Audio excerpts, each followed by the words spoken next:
Okay, hello everybody, and welcome to today's event on the networking channel. We will be having an event today called Are We Living the Long-Awaited AI Revolution for Networking with Generative AI? It will be led by JP Vasseur, PhD, Vice President of Engineering at Cisco Fellow.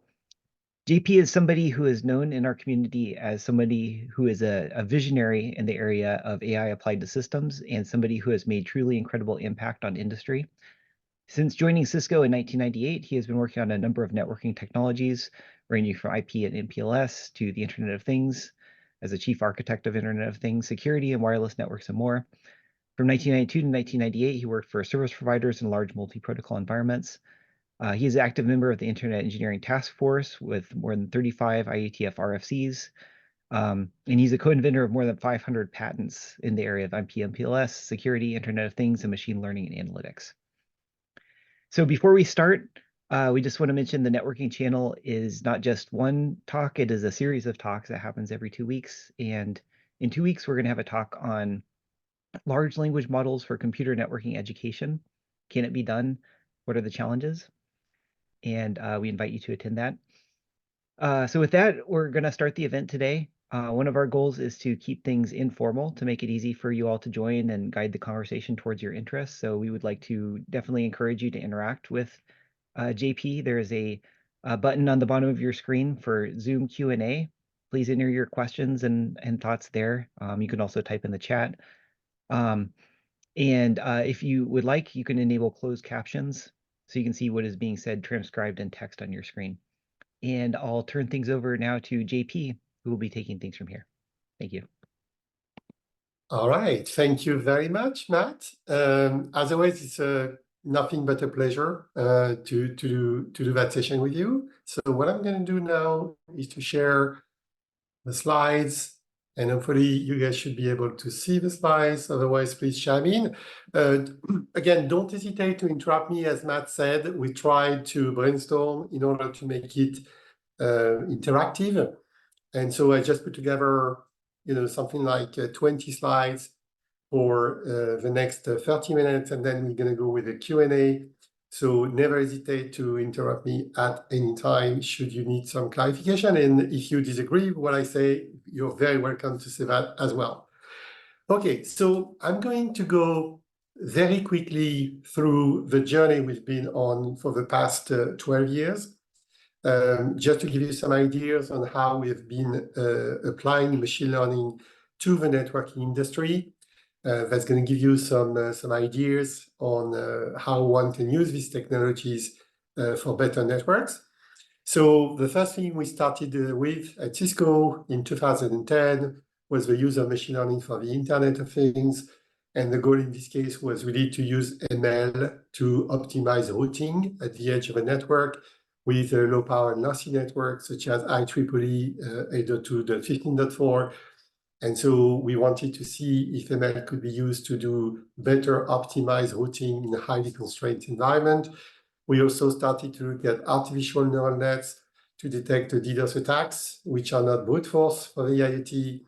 And then we moved to security. And security is without a doubt very well known for using so many machine learning technologies, including recently generative AI. We'll go back to generative AI in a few minutes. So in this case, we want... DP, I'm sorry. The slide view isn't showing up for me for some reason. Do you have a way to maximize the slide view? Oh, yeah, sure. So let me try to stop, don't go in, let me do that. Okay, so do you see the full screen? No, not yet. Huh, that's funny. It did before. Okay, so let me try to stop sharing and share again. All right. So I'm sharing again. That's good. Yeah, thank you. Okay, thank you very much, Matt.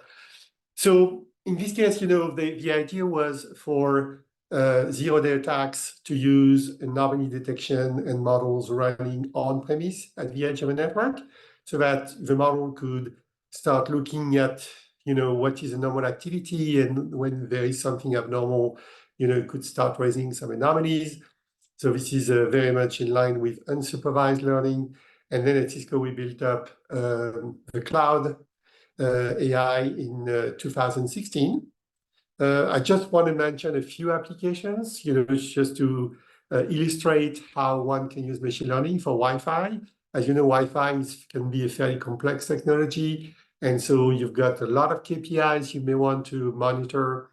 And so the old fashion of doing that was basically to use some thresholds that you would try to adjust. And of course, if you are too conservative, you miss many issues. If you are too stringent and you put very low values, you start to have false alarms. So the idea was to say, can I grab a lot of KPIs related to Wi-Fi and then start training some algorithms such as gradient booster trees or different kind of forest and things like that, in order to establish when a KPI is going outside of a prediction, and in this case, start raising some anomalies. Okay, so I'm going very, very quickly, but this is an interesting use case that could be applied to many, many areas of networking.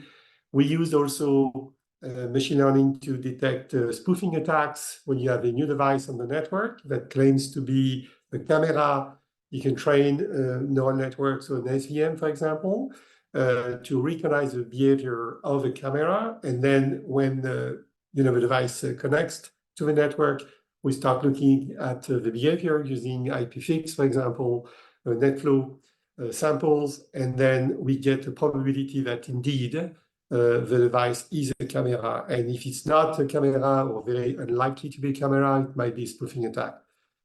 I'm going super fast, but in 2019, we looked at predictive internet. As you know, the internet has been mostly reactive for decades now. So you basically have to detect an issue. And then once you detect the issue, you reroute around an alternate path, which could be pre-provisioned using some backup technologies such as MPLS tunnels or optical. We have a plethora of techniques, so it could be based on restoration, where you compute the alternate path on the fly, but still it's too late, right? So you first must detect the issue, and then you reroute the traffic. What we wanted to do instead was to have a model that could look at the behavior of the network and start to detect early signs of an upcoming issue, in which case you could proactively reroute the traffic before experiencing the issue, and that you can improve the SLA. And it turns out to work extremely well with a very high percentage of issues that could be completely avoided using a machine learning AI. So that was a very interesting one. The last one is called cognitive networks. And now the idea is to say, how can I learn dynamically on what drives the user experience? And what we've been doing for decades now is to have some kind of static values related to the latency, the jitter of the packet loads. And we all know that it's much more complex. So with this kind of network, what we can do is to use machine learning, get some labels on the fly from users, such as thumbs up, thumbs down, which may be subjective, obviously, then look at the picture across the stack, and then train models to tell us what drives the user experience. Anyway, so that was something like the 12 years in 5 minutes. If you are interested, you can go on that website, and for each of these use cases and many more, you can find some videos, some white papers, and things like that. Just a quick reminder, I was lucky enough to do another session with Matt a few weeks ago on the impact of machine learning AI on networking and the internet over the last decade. So you may want to have a look at that video. It's on YouTube, it's on the channel, it's here in Tech Talk also. And so you're going to find a lot of content about that. So now let's talk about what is coming, which is, in my opinion, probably one of the most exciting pace in terms of pace of innovation, very, very exciting journey ahead of us. But it could be a bit scary sometimes in terms of complexity of the system, and I try to go a little bit deeper. So what have we seen? If you look at ML AI for the past decade, it's not something new. Machine learning has been invented 50 years ago. We started to have a bunch of neural networks, and then we saw a bunch of winters. We started to see a fairly big bump in terms of adoption with the CNN that could be used for vision, for example, around 10 years ago. And all of a sudden, there was this huge bump with GPT-4. So what I'd like to do with you today is basically to step back a little bit and tell you how I see the future of applying generative AI for the network. So this is what we're going to try to do. This is a complex landscape, and your head may be spinning sometimes when you try, if you are trying to follow what's going on in this industry of generative AI for a number of reasons. So what I'm going to try to do now, and this is a new content, I never talked about that, and I was trying to look at all of the areas where the industry research is going related to generative AI and why it could be confusing sometimes. First of all, I'm sure you saw this race towards larger models. And so we started with a few hundred of millions of parameters and then billions of parameters. And we know that GPT-4 is probably exceeding trillions, although we don't know the exact number, but it's pretty much obvious that we're talking about trillions of parameters. Still far from the human brain, but still this is very, very impressive. And at some point, people started to say the bigger the better. And of course, if you have a given number of parameters, you need to have a lot of training data using self-supervised learning, for example. And the rule of thumb that we call sometimes the chinchilla laws is to have about 20 times more tokens, so words, if you will, for LLM, than the number of parameters of the model. And there are really, really good white papers looking at that. So if you start to think about it, we're talking about, for models like Llama 70 billion, do the math, and you see, and by the way, this is what they do, they use about 2 trillion tokens. And so we thought it was fairly clear, right? The bigger the model, the better. Of course, you need to have a lot of tokens for the training. Then there was another trend, according which it was mostly what would drive the quality of the outcome was not the size of the model and the number of the size of a training set, but it was the quality of the data being used. And there is a very nice white paper, from Bubek and others, talking about the quality. And so instead of having a humongous amount of tokens, what we want is really the high quality, like a textbook. And that's why it's known as textbook are all you need, in reference to attention is all you need, of course, from a transformer. And if you haven't heard of Phi, now we have a Phi 2.0. These are way smaller models that are trained with very high quality. And there are multiple ways, by the way, of checking the quality of a training set, such as using classifier. I'm not going to go there, but this is a different direction, if you will, where you say, no, it's not just the amount of data being used for training. This is mostly driven by the quality. And of course, we've seen many prompt strategies. You probably heard of chain of thought, when what you say to the model is you provide some guidance and you want the model to think a bit more and articulate the reasoning of that. You probably heard of in-context learning with in-shot learning. So you give some examples. Sometimes you don't even give any examples. Sometimes you give 1, 2, 3, 4.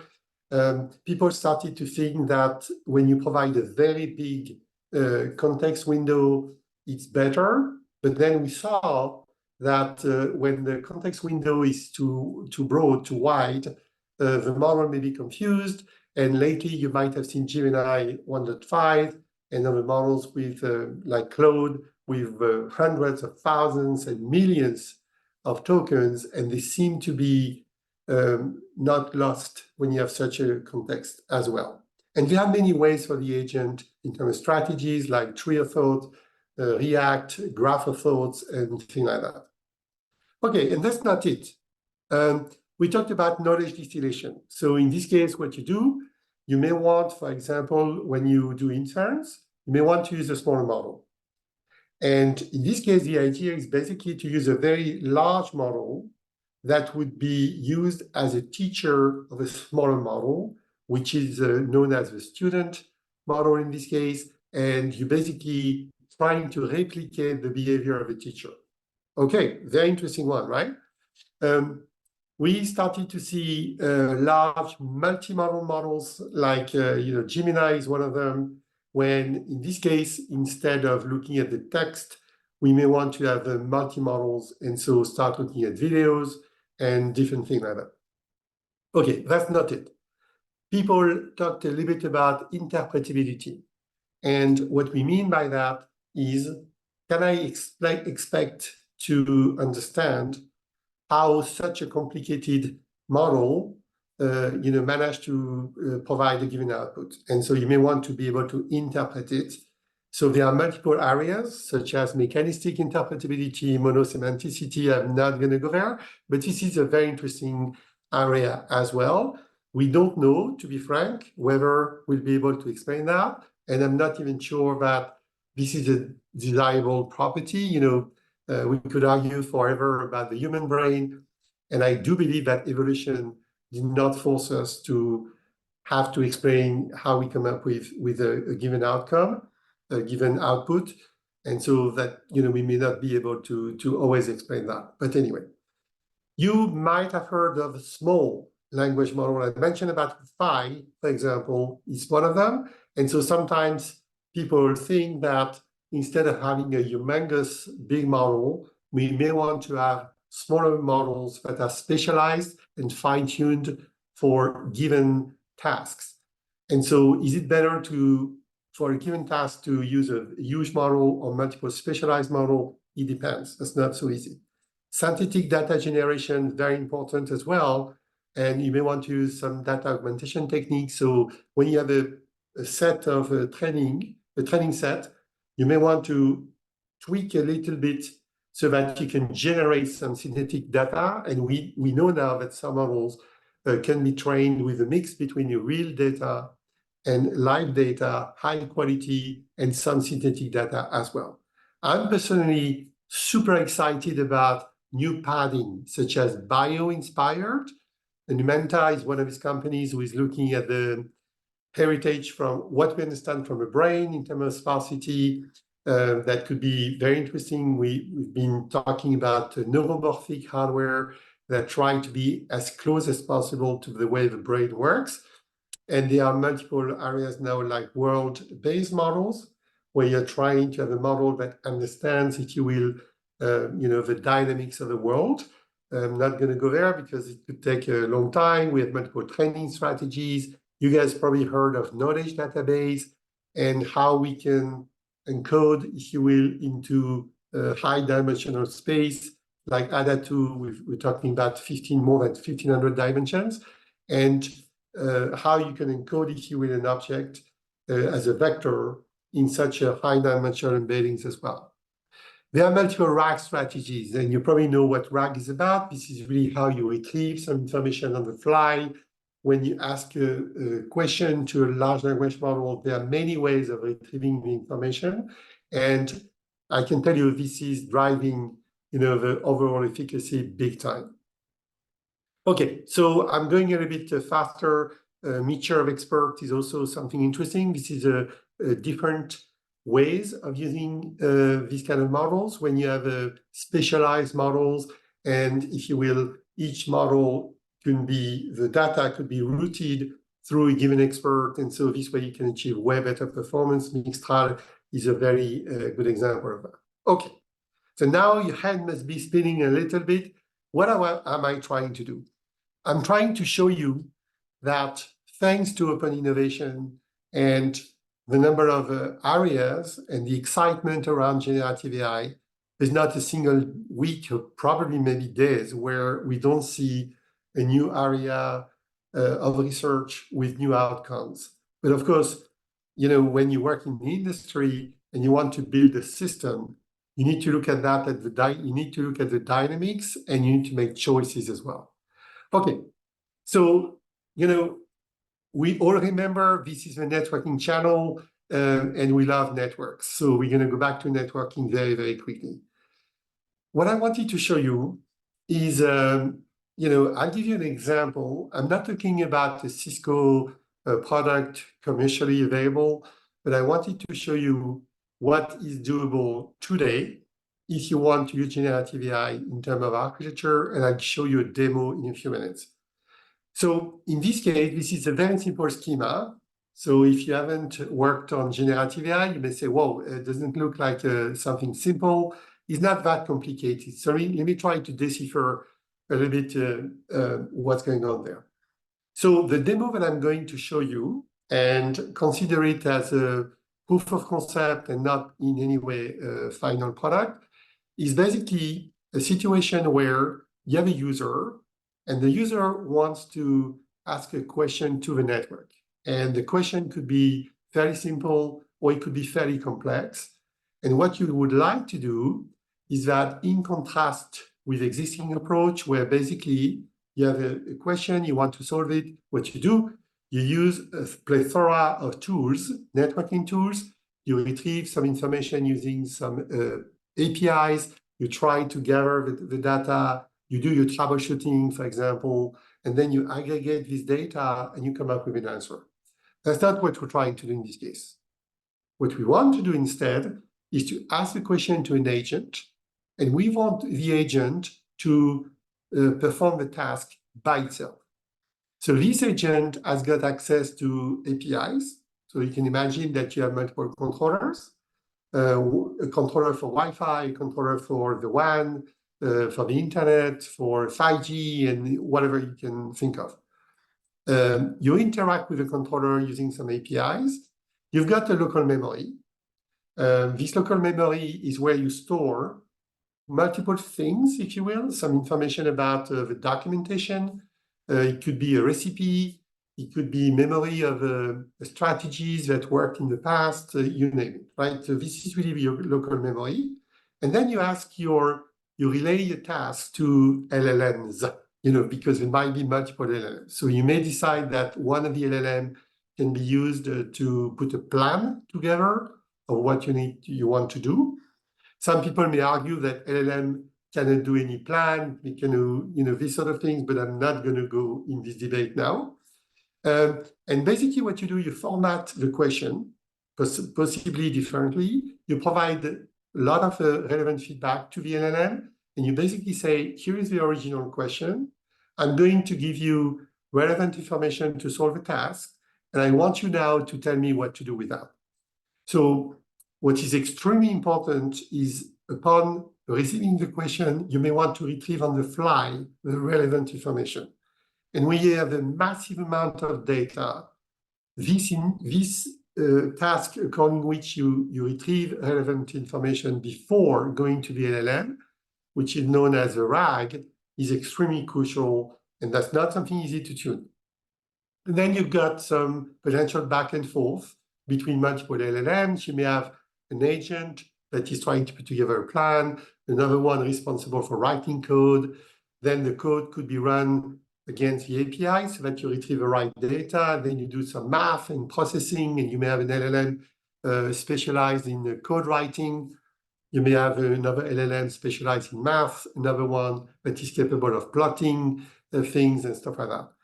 And so what I'm going to show you is what I believe is going to have a massive impact on networking and the internet.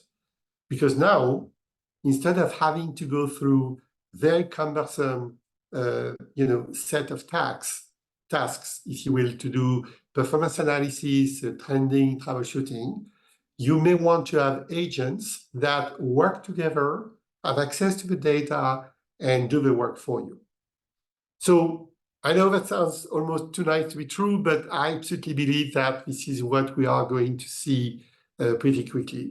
When we talk about generative AI, one of the most common use cases is basically a sort of RAG as a service. In other words, you can imagine that you have a humongous data lake with a lot of documentations, and you may want the system to retrieve the most interesting documentation close to the question. So that's the concept of embeddings and distances. So in this case, imagine that you have a huge space with multiple dimensions. You have your question, you project this question as a vector in the embeddings and you look around you in this high dimensional space, all of the relevant documentation, you do basically shortest distance, if you will, and you retrieve what you believe are the interesting documentation, the one that are mostly relevant to the question. And many people use it like that without going through something very complex. This is already a very strong use case. We want to go further. And one way is basically to say, look, the CLI, which has been used for many, many years, and we all know that for each equipment, you have different kind of commands. You need to remember all of that. You may want to say, no, I want to interact with the network in a different fashion. You may want to do performance monitoring, ask complicated questions, ask about correlation of metrics and all these things. You just ask to the system, instead of retrieving so many information. Well, in this case, that's super easy. You ask the question to the agent. The agent will have to retrieve the information, pull up the data from a live network, do the math, and get back to you. And of course, the holy grail is obviously troubleshooting.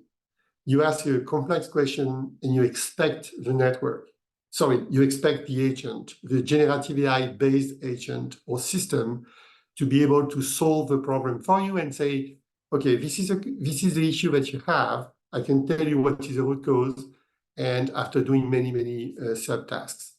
Okay, so I'm going to show you, one example, and if you're like me, I was blown away by this example. And believe me, it took quite some time of tuning of a system that is very complex to achieve that goal. So I'm just showing you a very simple example here. When you've got a user called John, John is connected to a router, which is running SD-WAN in this case. And then you've got multiple tunnels, like internet and PLS tunnels. You go through a firewall, and then you have another user which is located on a different site. And now the question might be, list any SD-WAN tunnels at user John's sites that had more than 50 milliseconds of latency in the 3 hours. Why would you want to ask such a question? Very simple. If someone complains about issues with voice and things like that, you may want to ask such a question. And just step back for a minute. Read the question, and you'll see that what seems to be fairly easy for you, because you can process this sentence and say, okay, I need to know who is John. I need to find the site John is connected to. On that site, I need to find the router. Oh, guess what? The information about the router is reachable via a given controller. Then I need to look at all of the SD-WAN tunnels. I need to retrieve information and do some triage of the past 3 hours of filtering and all that kind of stuff, and come up with an answer. It's probably something that would take you dozens of minutes to do. And as you can imagine, if you are an agent that understands language with natural language processing, you need to do quite a bit of thinking in order to solve that issue. And I just recorded that video a few days ago, and you see that in this case, I'm not going to go through all of the processes, but if you ask a question, I'm showing you the different steps related to the slide that I showed you a few minutes ago, where you see that the engine, first of all, found out who was John, could find out the MAC address, could find out also the IP address. And you see that the large language model proposed some code. The code was correct in this case. It was executed. And then you see the result like a plot. And immediately you get that. Hours of savings, if you will, if you want to do that. The next one that I wanted to show you is Chiara, so that user, reachable from Ed's SD-WAN gateway? So sorry, it's not John, it's Ed, but a bit of a typo here. So in this case, it's a bit more tricky, because you need to find out, again, who is Chiara, where is she connected? And then you need to find out that reachability means that you probably need to use a different tool, which could be ping or it could be traceroute. If you guys are networking people, you see what I mean. You need to find out how to run it from a different location. And so you need to find the router and so on and so forth. And that's exactly the same thing in this case. You see that the system managed to find these two guys. when you look at the IP addresses, this is a lab, and that's why you see a 10 a class A address. You write the code, you find out what is the right tool, you basically run the trace route, you analyze the content of the trace route. It's very interesting in this case because you see that the code that was written at the beginning was incorrect. And I didn't tell you all the logic, but we have agents that work together. One of them said, your code is not good. And the second one said, okay, I'm going to fix it. So you see the interaction between multiple agents, which is very exciting. You know, I believe this is something that will be a game changer in the long run as well. So in this case, second time, the code was correct. And you see that we have found out, you know, look at that. You see automatically the number of hops that were found out. You see the mean latency, and you've got the final answer as well. Okay. I don't know for you, but I was super excited when I saw these sort of things. It's not to say that the system can solve any type of question. It's not to say that it's always reliable and things like that. There are many, many challenges. Now we're going to talk about the challenges. So first of all, something very close to my heart. From time to time, I'm trying to write short, sometimes a bit longer white papers that you can find on the website. This one was really about human intelligence. And I really wanted to say that because I think this is very important. You have a lot of people who basically say, are LLM intelligent? First of all, we need to go back to the definition of intelligence. There are multiple dimensions and things like that. Some people tend to say, does it match human intelligence? And the answer is absolutely obvious. Of course, it does not yet, at least, match human intelligence, even the one of a dog. Or a cat, obviously. Does that mean that these systems are not useful? Of course not. And sometimes we tend to see people confused about the two together and say, because it doesn't match human intelligence, it's not useful. As someone working in the industry, I do believe that it could be extremely useful and still not be as smart as a human. If you want to know more about that, I'll let you look at that. This one is, I believe, very important, is about relevant metrics for AI systems. I think this is the core of generative AI. So if you start working on generative AI systems, what people do these days, is really to say, there is a new model like Mistral 7B or Mixtral also, or Llama 2 and these sort of things. And we have wonderful metrics that have been designed to see the performance of a model when executing tasks in a given category. Could be translation, like the BLEU score. You know, we have these kind of scores, if you will, solving math problem like human eval, etc. So what people do all the time is to look at these tables, and each time we have a new model, which of course happens every few hours, you look and you say, this model is beating the other model for this metric. And so it's a little bit better, and you have a wave of people excited about that and things like that. The reality is that when you build a generative AI system, and I'm not talking about a model, I'm talking about a system where you have the local memory, you have strategies for the RAG, you're using potentially multiple models, you have ways of tuning the models and all that kind of stuff.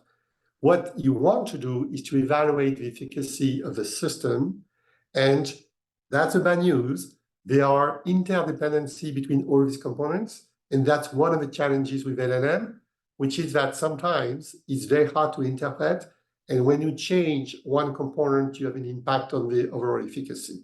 So the point of this white paper is to say, if you want to build a generative AI system, you need to define the metric for the problem at stake, the problem you're trying to solve. Don't pay too much attention about all the kind of metrics that have been designed for different tasks. You need to have a look at the metric that is relevant for your problem.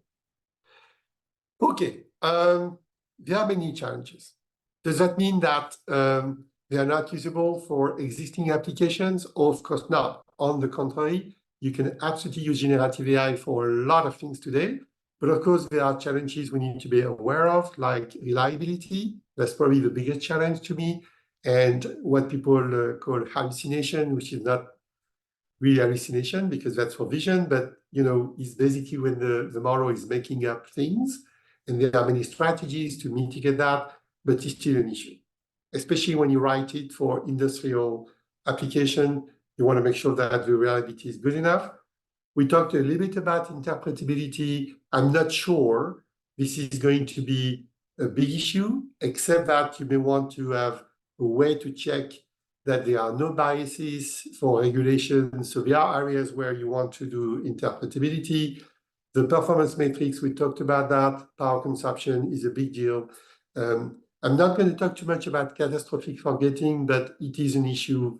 And that's something that the brain is doing remarkably well, which is when you learn a task A and you're trying to learn a task B, guess what? You don't forget the task A. And that's something that machine learning models tends to do. And so this catastrophic forgetting is really an issue. Okay, we wanted to have enough time for questions and answers. So I'm going to rush out to the conclusion now. What can we conclude? Well, first of all, if, like me, you love science, you want to be very careful about conclusion because nobody has got a crystal ball. And I see many scientists these days, making very affirmative conclusions about the future. We need to be a little bit careful especially when you look at the pace of change. So what I believe is obviously I'm stating the obvious. That's why I'm not doing no risk there. Compute will continue to grow. We'll continue to use AI accelerators like GPU, although we start to see some very strong use of CPU, especially for inference, even with the billions of parameters. We are going to see continuous algorithmic improvements. Some people bet on the fact that generative AI algorithm like the transformer will be gone in a few years. I don't think we know for sure, but there will be newcomers, right? And that's good. The foundational models like GPT will continue to evolve. Llama will continue to evolve, Mixtral and many other ones. We're going to start seeing more small language models.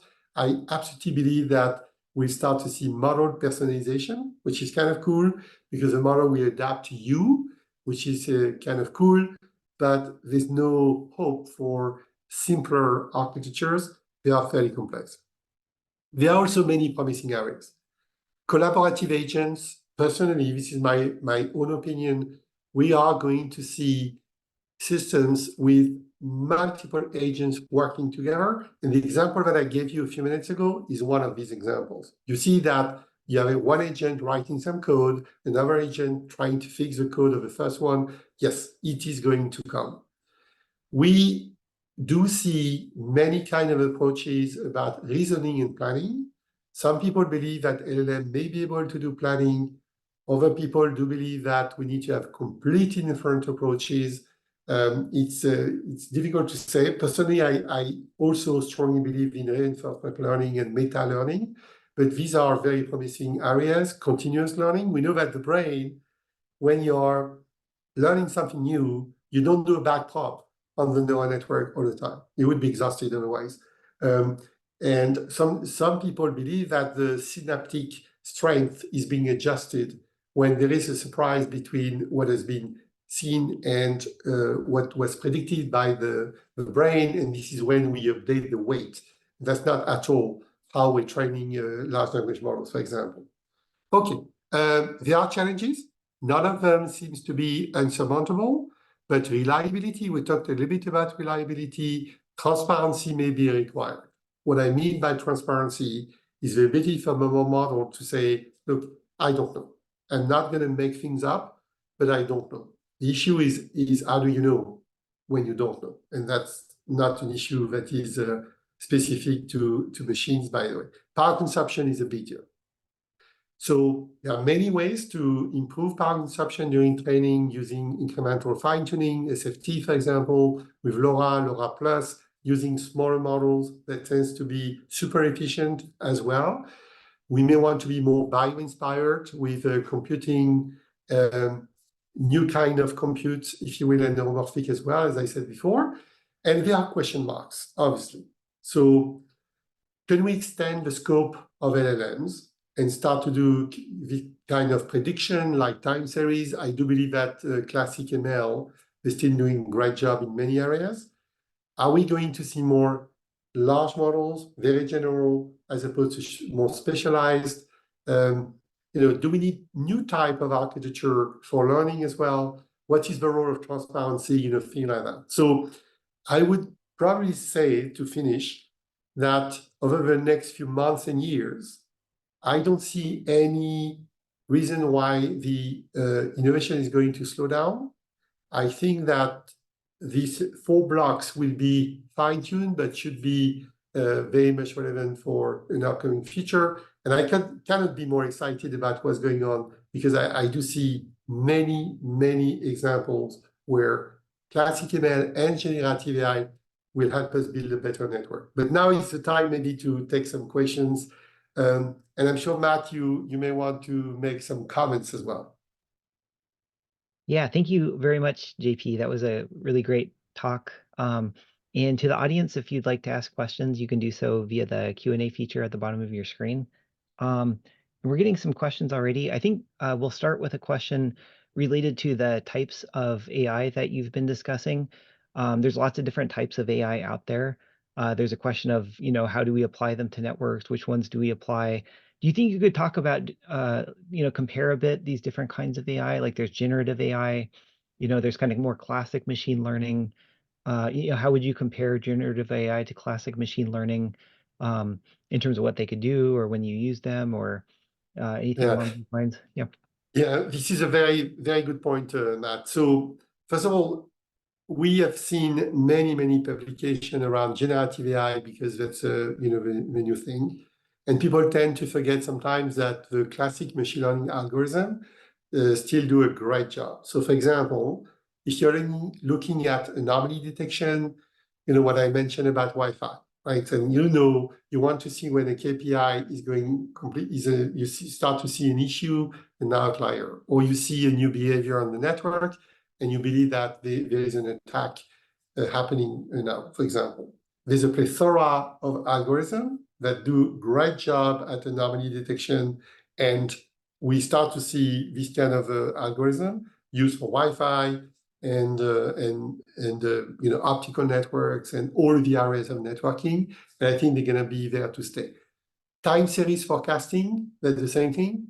We've seen many algorithms that are very much suited to this kind of issues. Some people start to look at and say, oh, maybe I can use generative AI, but still, this is a very nice sweet spot. Each time we try to look at natural language, I think that the thing to do is really to use generative AI and large language models, multimodal models as well, and they are very much suited to that. So it's more of an issue of cherry picking, if you will, and say, for this type of problem, this is probably the more suitable approach. Now, what I think is very interesting, Matt, I don't know if you have a different view, is although when you look at generative AI, we're using what? At the end of the day, we're using databases that are very well known. We use transformers, which are neural networks. The dynamics is very different, in my opinion, and here is why. First of all, when you look at the time it takes to come to productization, if you look at ML, usually what you do, right? You need to find out, to specify the use case, the metric, and then what do you do? You gather some data, you do some cleanup, and then you train a model. You may want to use 1 or 2 models. You optimize the models by looking at the objective metric.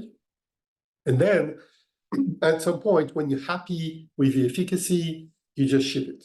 So the barrier to entry is very high because you need to have a team with a data scientist or more, a few machine learning people as well, but it's a bit more deterministic.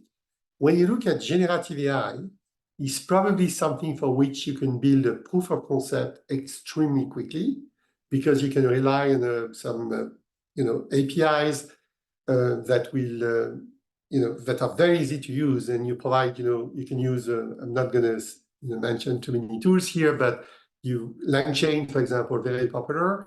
You just plug LangChain, this kind of agent, to a database like Pinecone or ChromaDB, whatever, and then use an open API, and you can use, I don't know, GPT, whatever. And then very quickly you have a proof of concept. The issue, though, is when you want to play with it, that's okay. But if you want to have a system that will, drive a factory, you need to be very much aware of the capability of a system. And because it's very opaque with a lot of components, it's very complex. So in other words, the barrier to entry is way lower in order to do a POC, but I do believe that the time it will take to make it reliable enough, it's likely to take more time. And that's why you need to be very clear about the efficacy metrics. Whereas in the case of classification or anomaly detection, for example, you know what the metrics are. They are fairly well known and simple. In the case of generative AI, you need to cast and really think about the metrics, and then you need to fine-tune the system.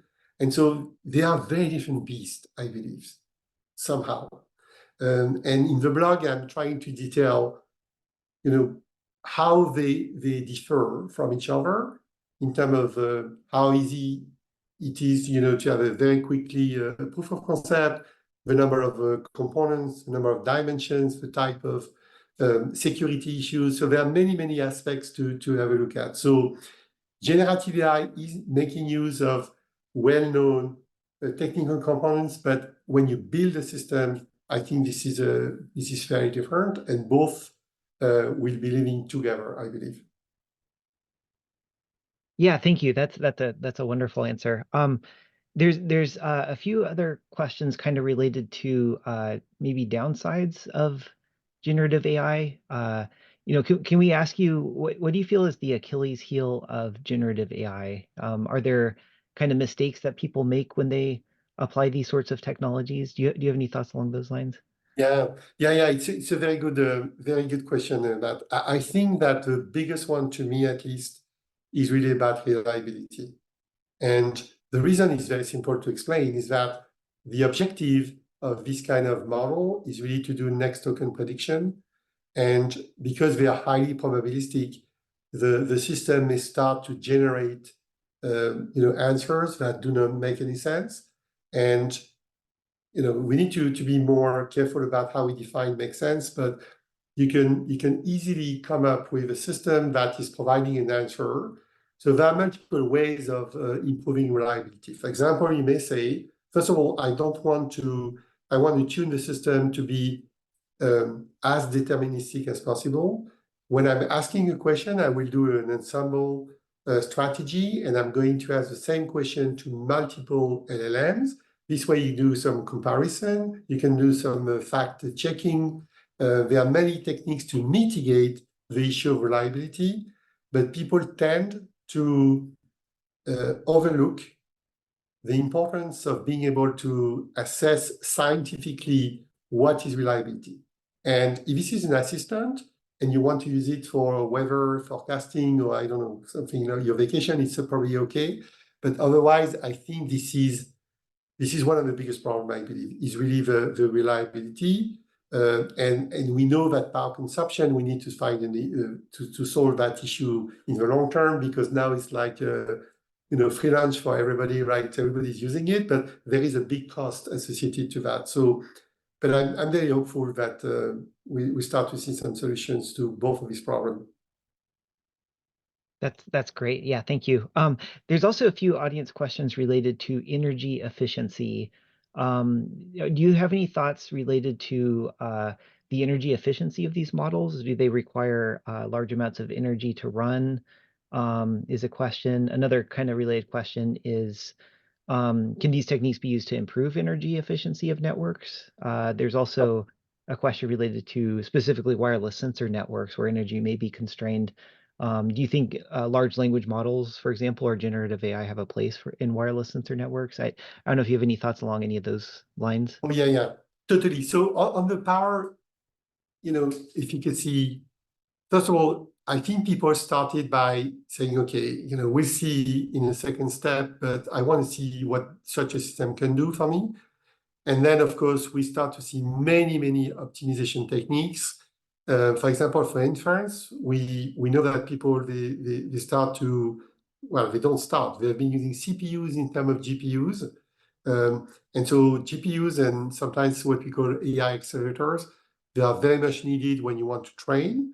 But what we start to see is, first of all, you don't retrain foundational models every other day. What you can do is to fine tune. So the power consumption is going to be way less, first of all, because you, instead of retraining, you just only fine tune. And when you do inference, you can start using a new kind of chipset. And we know also there are, by the way, many optimization techniques, even when you train, you fine tune, that are way consuming way less energy. You can reduce the, I wouldn't say the reliability, the precision. I was looking with quantization using 4-bit and this sort of thing. So there are tons of techniques, but I think there's still a lot of room for improvement. You raise a point that is very interesting, Matt, which is, can we use these kind of models to improve the way networks, the amount of power networks are using? Absolutely. There are already a lot of experiment on doing that when you want to downscale the network while trying to maintain some SLAs. So that's the issue. And you need to find a way to scale up very quickly. So for example, on Wi-Fi, you may want to look at whether there are people in the room, and if there's nobody, in this case, you want to shut down some access point while keeping a mechanism so that if someone comes in, you want to scale up again, a bit like the elastic compute that we have in the cloud, right? When on the fly, you want to reactivate.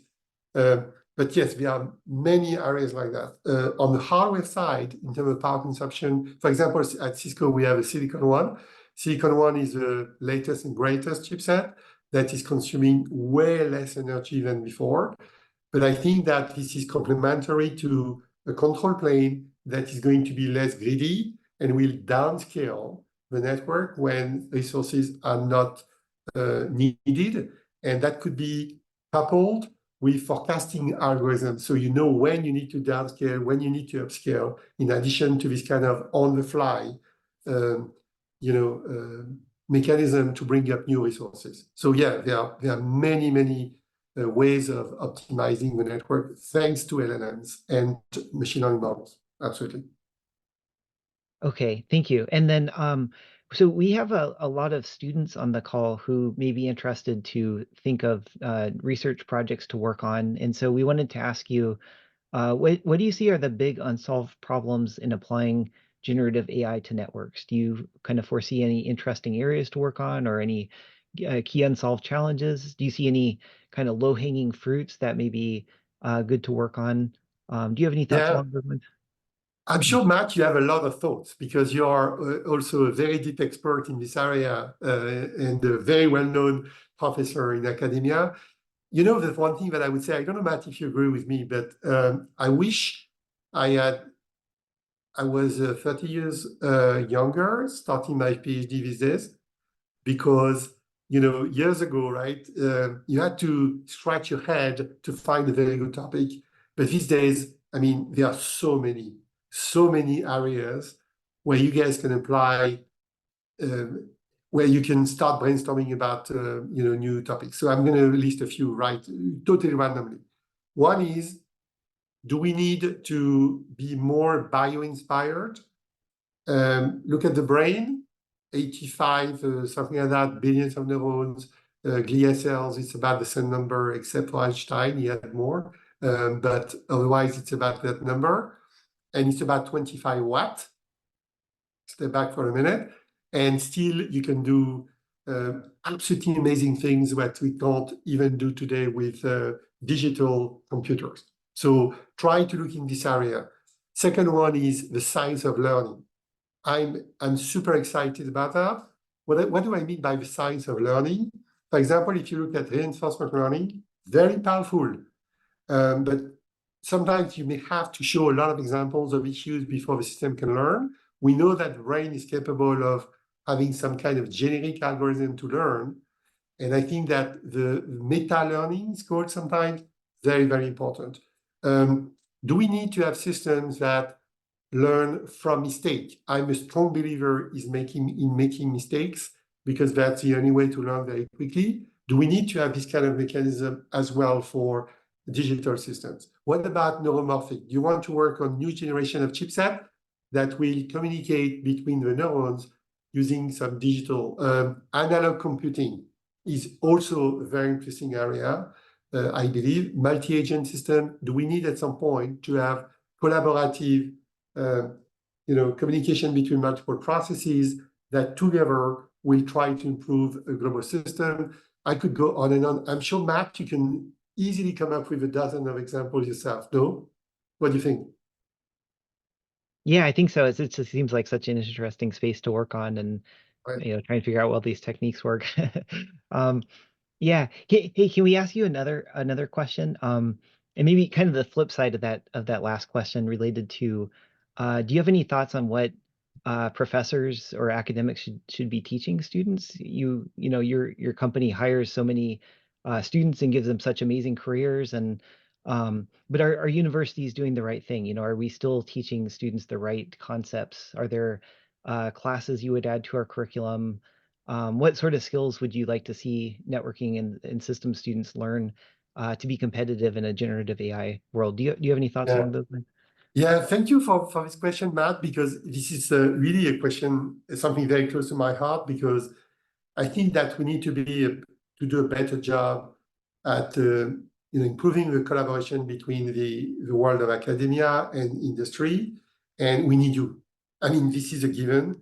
We absolutely need academia, and look at the number of findings and research papers that have been produced by academia. So I think this is super important. On what could be interesting to teach is, I would say that it must be difficult for you, by the way, because it takes months to come up with a good program. And I remember having seen a few years ago, some master in data science. And now some people start to wonder, okay, but is it important to teach data science because we have now a system that can do a lot of tasks automatically? So what would you teach now in order for a master student, for example, to be ready in 2 years when the pace of innovation is unmatched, right? So we see that the world is going so quickly. So in my opinion, what I believe is it's important not to be too specialized because it's going to be outdated very quickly. And so the fundamental of statistics, math are extremely important. The importance of data. I haven't seen so many courses. My apologies, by the way, if we have professors on the call and say, what? Of course, we are teaching the importance of data. But I think this is not something that is usually something that students, when they are done and they join Cisco, they discover and they're like, oh my gosh, I had no idea that before jumping to a machine learning model, I would have to work for hours and hours to clean up noise in the data. And that's why statistical courses are so important, because you need to understand that the noise that you inject because of poor quality data is going to impact completely the system. So that's what I would say is very important, is focus on the fundamentals, because that's not going to be outdated anytime soon. Try to keep up with all of the papers. The problem, and by the way, you know what, Matt, we have the same issue, because when you look at the development cycle, we used to have very not slow cycle, but now you never know when you need to stop and say, okay, I'm going to ignore what's going to come up in a few weeks, but I need to freeze my development and try to make it a solid product. You are very tempted to say, I'm going to wait for a few weeks because there will be a new algorithm or something new. You have exactly the same problem in academia. I don't know if you agree with these statements. Yeah, I think so. It's when you design a class, it can be challenging to kind of keep it up to date as things change, and it just seems like that challenge is getting, more and more challenging as time goes on. So, yeah, Oh, I yeah. I, I totally feel that. Yeah, and I think we may actually be out of time. Thank you so much, JP. That was such an amazing talk, and your answers to the questions were so helpful. I learned a lot. Thank you so much for putting on such an amazing event. Thank you to the audience for asking such interesting questions. That really helped as well. We're going to have a recording of the session up on YouTube. It's going to be linked off of the main page. We want the conversation to continue. If you have further questions for JP, you can join our Slack channel, which was just posted in the chat. JP would love to continue interacting with you and answering questions if you have further questions. And please join us for our next event, which will also be related to generative AI and LLMs, in particular, how we can use LLMs for network education. So yeah, thank you very much. And thank you, Thank JP. you. Thank you Yeah. very much, Matt. And I would say that if you guys have any recommendations, topics you'd like to see, it's very simple. You first need to convince Matt. And if Matt reaches, if he reaches out to me, I will say yes anyway. So this is my heuristic. So hope to see you soon. Matt, thank you so much as always. And thanks to all of you. Bye. Yeah. Thank you, JP. Yeah. Bye. Bye.